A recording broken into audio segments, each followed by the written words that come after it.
Hollywood silver screen presenting hills have eyes to.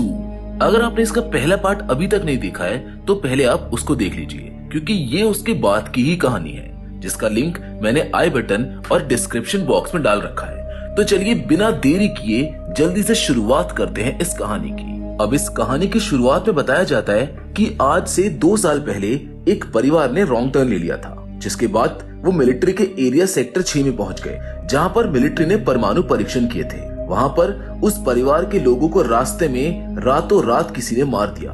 दरअसल ये Bob के परिवार के बारे में बताया जा रहा होता है, जिसके बाद यहाँ पर मिलिट्री ने सर्च और डिस्ट्रॉय मिशन शुरू किया। इस जगह पर हमको कुछ वैज्ञानिकों को दिखाया जाता है, जिनकी सुरक्षा के लिए यहाँ पर मिलिट्री भी होती है। अब एक वैज्ञानिक जो ऊपर होता है, जो दूसरे वैज्ञानिकों से रेडियो से बात करने की कोशिश कर रहा होता है, लेकिन उसका उनसे कनेक्शन नहीं हो पा रहा होता है। जिसके बाद वो एक दूसरे वैज्ञानिक को कॉल करता है, लेकिन वहाँ म्यूटेंट्स ने उस वैज्ञानिक को मार दिया होता है। वहीं बाहर हमको उस वैज्ञानिक को दिखाया जाता है जो रेडियो से दूसरों से संपर्क करने की कोशिश कर रहा होता है, जिसके सामने एक म्यूटेंट आ जाता है, पर वो उसके ऊपर हमला नहीं करता।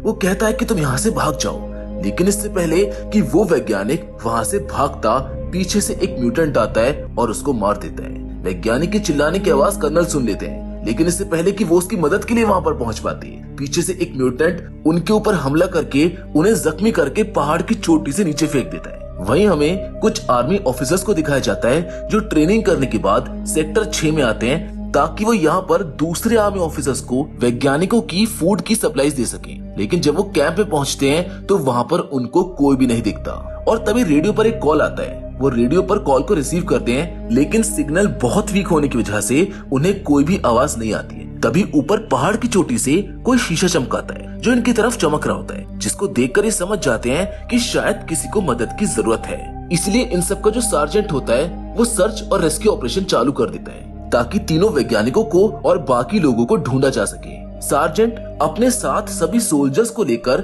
चट्टान की ओर बढ़ जाता है, लेकिन वो अपने 2 दोस्तों को, जिनमें से एक का नाम नेपोलियन और दूसरे का नाम एम्बर होता है, इसी जगह पर छोड़ जाता है, ताकि अगर यहाँ पर कोई आए तो ये लोग सार्जेंट को इन्फॉर्म कर सके। अब नेपोलियन वॉशरूम में जाता है, लेकिन जैसे वो कमोड पर बैठता है, तभी कमोड के अंदर से एक हाथ निकलता है, जिसको देखकर वो डर जाता है। वो जल्दी से बाहर आता है और सारी बात एम्बर को बताता है, जिसके बाद एम्बर अंदर जाती है, और जब वो देखती है तो वहाँ पर उन तीनों में से एक वैज्ञानिक होता है जो अभी भी बचा हुआ था। वो किसी तरह से उसको बाहर निकालते हैं, उसकी बॉडी को साफ करते हैं। उसकी बॉडी में बहुत सारे जख्मों के निशान होते हैं, जिसको देखकर साफ पता चलता है कि उन म्यूटेंट्स ने इसको भी पकड़ा था और उसको बहुत टॉर्चर करके यहाँ पर मरने के लिए छोड़ दिया। वो वैज्ञानिक इनको बताता है कि वो यहीं पर है, जिसके बाद उसकी मौत हो जाती है।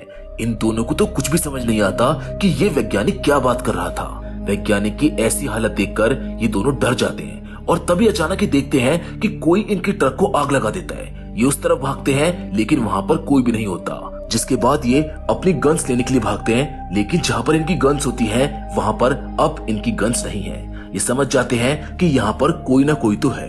नेपोलियन अपने सार्जेंट को कॉल करता है, लेकिन सिग्नल बहुत वीक होने की वजह से उसका कॉल नहीं लगता। एम्बर कहती है कि हमको ऊपर जाना चाहिए, लेकिन नेपोलियन कहता है कि नहीं, वहाँ पर हम सेफ नहीं हैं, हमें यहीं पर रहना चाहिए। दूसरी ओर हमें सार्जेंट और उसके साथियों को दिखाया जाता है जो पहाड़ की चोटी की तरफ बढ़ रहे होते हैं, और तभी रेत में अपने आप गड्ढा हो जाता है, जिस वजह से एक सोल्जर उस गड्ढे के अंदर गिर जाता है। ये सब मिलकर उस सोल्जर को गड्ढे से बाहर निकालते हैं, लेकिन उसका पैर गड्ढे में गिरने की वजह से फ्रैक्चर हो गया था। इसलिए वो तय करता है कि वो वापस नीचे जाएगा, क्योंकि अब वो ऊपर नहीं चढ़ सकता है। इसलिए वो नीचे की ओर बढ़ना शुरू कर देता है। वहीं नीचे एम्बर के ऊपर एक म्यूटेंट पीछे से हमला कर देता है, और वो उसको अपने साथ ले जाने की कोशिश कर रहा होता है, लेकिन एम्बर एक सोल्जर है, वो उसका मुकाबला करती है, और जब उस म्यूटेंट को लगता है कि वो उसको अपने साथ नहीं ले जा पाएगा, तो वो उसको मारने की कोशिश करने लगता है, और तभी पीछे से उसके कंधे पर एक गोली लगती है, जिसके बाद वो एक गड्ढे के अंदर कहीं गायब हो जाता है। ये गोली उसी सोल्जर ने चलाई होती है जिसके पैर में फ्रैक्चर हुआ था, और अब वो एम्बर की तरफ बढ़ रहा होता है, लेकिन तभी उस गड्ढे में से वो म्यूटेंट दोबारा बाहर निकलता है और उस सोल्जर को नीचे खींच लेता है। वो उसको अंदर खींचने की कोशिश कर रहा होता है, और एम्बर उसको पकड़ लेती है। वो उसको बाहर खींचती है, लेकिन म्यूटेंट लगातार उसको अंदर खींच रहा होता है। नेपोलियन भी यहाँ पर एम्बर की मदद करने के लिए आ जाता है। ये दोनों अपने साथी को बाहर खींचने की बहुत कोशिश करते हैं, लेकिन वो म्यूटेंट इनसे बहुत ताकतवर होता है, इसीलिए वो सोल्जर को अंदर खींच लेता है और एम्बर और नेपोलियन कुछ नहीं कर पाते। वही अब हमको बाकी सोल्जर्स को दिखाया जाता है जो पहाड़ की चोटी पर पहुंच जाते हैं। वहां पर उन्हें उस दूसरे वैज्ञानिक की डेड बॉडी भी मिल जाती है, जिसको देखकर वो समझ जाते हैं कि यहाँ पर कुछ ना कुछ तो गड़बड़ है। इसीलिए ये सब के सब अपनी गन्स निकालकर यहाँ पर उन्हें ढूंढना शुरू कर देते हैं जिन्होंने वैज्ञानिक को मारा है। तभी एक म्यूटेंट उनमें से एक सोल्जर के ऊपर हमला कर देता है, जिसको बचाने के लिए दूसरे सोल्जर्स उसके ऊपर गोले चलाते हैं, लेकिन वो म्यूटेंट यहाँ से भाग जाता है। और जब म्यूटेंट भाग रहा होता है तो गोली म्यूटेंट को नहीं बल्कि इनके सार्जेंट को लग जाती है, जिस वजह से उनकी वहीं पर मौत हो जाती है। अब इन सब ने भी यहाँ पर म्यूटेंट्स को देख लिया है, जिनको देखकर ये समझ जाते हैं कि यहाँ पर बहुत खतरा है। एम्बर और नेपोलियन भी यहाँ पर पहुंच जाते हैं, जो सबको बताते हैं कि जिस सोल्जर के पैर में फ्रैक्चर हुआ था उसे म्यूटेंट अपने साथ खींचकर अंदर ले गए हैं। साथ ही एक वैज्ञानिक की डेड बॉडी भी नीचे पड़ी है।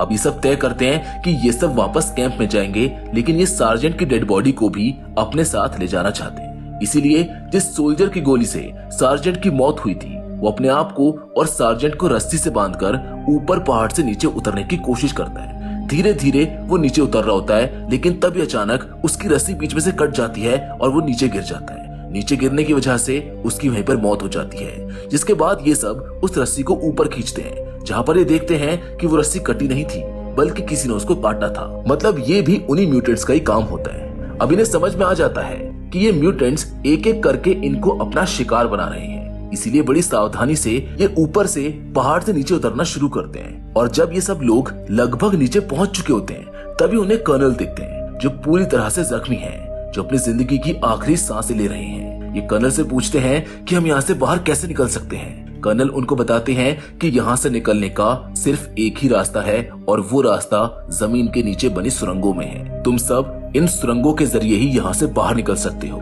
लेकिन वो म्यूटेंट बहुत खतरनाक हैं और वो किसी को भी नहीं छोड़ेंगे। पर हाँ, वो लड़कियों को नहीं मारते बल्कि उनको अपने साथ पकड़ कर ले जाते हैं ताकि वो लड़कियां उनके लिए बच्चे पैदा कर सके। ये कर्नल से पूछते हैं कि उनसे कैसे बचा जा सकता है, जिस पर कर्नल कहते हैं कि ये बहुत सिंपल है। लेकिन इससे पहले कि वो इनको कुछ बता पाते वो खुद अपनी जान ले लेते हैं। दरअसल कर्नल बहुत ज्यादा जख्मी होने के साथ साथ काफी डरा हुआ भी था और अब इनको कुछ भी समझ नहीं आता है कि आखिर इनको करना क्या चाहिए, क्योंकि जमीन के अंदर जो सुरंगें हैं उनके अंदर वो म्यूटेंट्स हैं, वहां से बचकर जाना नामुमकिन है और यहाँ से निकलने का और कोई रास्ता नहीं है, क्योंकि इनकी गाड़ी को उन्होंने पहले ही जला दिया है। अब ये चारों सोल्जर्स म्यूटेंट को मारने के लिए एक प्लान बनाते हैं। ये एम्बर और उसके साथ जो फीमेल सोल्जर होती है उन दोनों को साइड में बैठा देते हैं और तभी एक म्यूटेंट इनके पास आने की कोशिश करता है। ये जानते थे कि वो म्यूटेंट इन दोनों को अकेला देखकर इनके पास जरूर आएगा, जिसके पास आते ही ये सोल्जर्स उसके ऊपर गोले चलाकर उसको मार देते हैं। अब इन सब चीजों के चक्कर में इन सब का ध्यान एम्बर और उस दूसरी फीमेल ऑफिसर के ऊपर से हट जाता है। तभी इनको पता चलता है कि एम्बर के साथ जो दूसरी सोल्जर है उसे तो म्यूटेंट उठाकर अपने साथ ले गए हैं। ये उस म्यूटेंट का पीछा करते हैं और उस माइन तक पहुंच जाते हैं जिसके अंदर वो उस लड़की को लेकर गया था।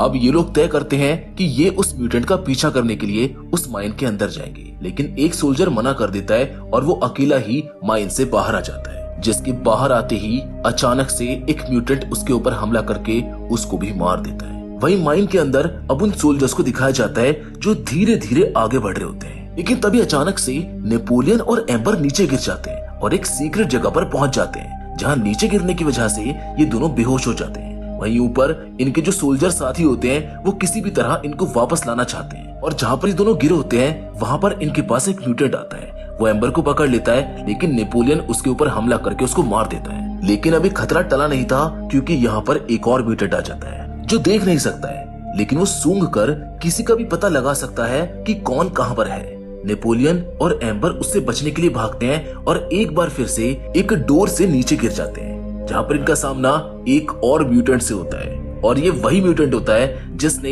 यहाँ से वैज्ञानिक से जाने के लिए कहा था। यानी कि ये एक अच्छा म्यूटेंट है जो शायद इंसानों को नहीं मारता है बल्कि उनकी मदद करता है। एम्बर के दो साथी सोल्जर्स जो ऊपर होते हैं वो उनकी मदद के लिए नीचे आ रहे होते हैं, जहाँ पर वो अंधा म्यूटेंट उन दोनों की आवाज सुनने के बाद उनके ऊपर गोली चला देता है। एक सोल्जर को गोली लग जाती है, लेकिन फिर भी वो सोल्जर्स उस म्यूटेंट को मारने में कामयाब हो जाते हैं, पर इन सब में वो भी जख्मी हो जाते हैं। जिसके बाद वो जो अच्छा म्यूटेंट होता है जिसके पास नेपोलियन और एम्बर हैं, वो इन दोनों सोल्जर्स को भी अपने पास बुला लेता है। वो इन चारों को अपने साथ चलने के लिए कहता है ताकि एक सीक्रेट रास्ते से वो इनको बाहर निकाल सके। अब इनमें से एक सोल्जर जिसको इन सब में सबसे पहले गोली लगी होती है उसकी मौत हो जाती है, पर ये तय करते हैं कि ये अपने साथी की बॉडी को म्यूटेंट के लिए यहाँ पर छोड़कर नहीं जाएंगे, इसलिए ये उसकी बॉडी को उठाकर आगे बढ़ने लगते हैं। पर एम्बर अपनी फीमेल साथी के बिना यहाँ से जाना नहीं चाहती थी। वो अभी भी उन म्यूटेंट्स के कब्जे में है, पर जो नेपोलियन और एम्बर के साथ सोल्जर होता है वो कहता है कि हमको यहाँ से बाहर निकल जाना चाहिए, नहीं तो हम भी नहीं बचेंगे। एम्बर तय करती है कि वो अपनी फीमेल साथी को बचाने के लिए अंदर जाएगी। नेपोलियन भी उसका इसमें साथ देता है और ये दोनों उस फीमेल सोल्जर को ढूंढने के लिए गुफाओं के अंदर चले जाते हैं। दूसरी ओर वो सोल्जर जो अकेला बचा है उसे एक डायनामाइट का बॉक्स मिलता है जिसको लेकर वो यहाँ से आगे बढ़ने लगता है, लेकिन ये उन म्यूटेंट्स का एक ट्रैप होता है। दरअसल उस बॉक्स में एक वायर लगी होती है और जैसे ही वो बॉक्स को लेकर आगे बढ़ता है वायर अपने आप ही खिंच जाती है, जिस वजह से वहां पर एक बहुत बड़ा ब्लास्ट होता है जिसमें उस सोल्जर की मौत हो जाती है। वहीं नेपोलियन और एम्बर उस जगह तक पहुंच जाते हैं जहां पर उस म्यूटेंट ने इनकी उस फीमेल सोल्जर को बांध कर रखा हुआ था। ये उसको आजाद कर देते हैं, पर इससे पहले कि ये तीनों यहाँ से निकल पाते, म्यूटेंट्स का जो लीडर होता है वो यहाँ पर आ जाता है और इनके ऊपर हमला कर देता है, लेकिन ये तीनों उसका बड़ी बहादुरी से सामना करते हैं और उसको मार डालते हैं, जिसके बाद ये माइन से अपनी जान बचाकर आखिरकार बाहर निकल ही जाते हैं। और तभी हमें एक म्यूटेंट का हाथ दिखाया जाता है जो इन तीनों को अभी भी देख रहा होता है, यानी कि ये अब भी पूरी तरह से सुरक्षित नहीं है, जिसके साथ ये कहानी यहीं पर खत्म हो जाती है। ये कहानी थी हिल्स हैव आइज 2 की। इसके फर्स्ट पार्ट का लिंक भी मैंने डिस्क्रिप्शन बॉक्स में डाल दिया है, अगर आपने वो अभी तक नहीं देखा है तो आप वहां पर उसको जाकर देख सकते हैं। बाकी अगर ये कहानी आपको अच्छी लगी हो तो प्लीज हमें कमेंट करके यार जरूर बताना, क्योंकि आपके कमेंट्स हमको मोटिवेशन देते हैं। So with all that said, फिलहाल तो इस वीडियो में बस इतना ही, लेकिन हम फिर से जरूर मिलेंगे और वो भी एक और नई इंटरेस्टिंग कहानी के साथ। पर तब तक के लिए धन्यवाद।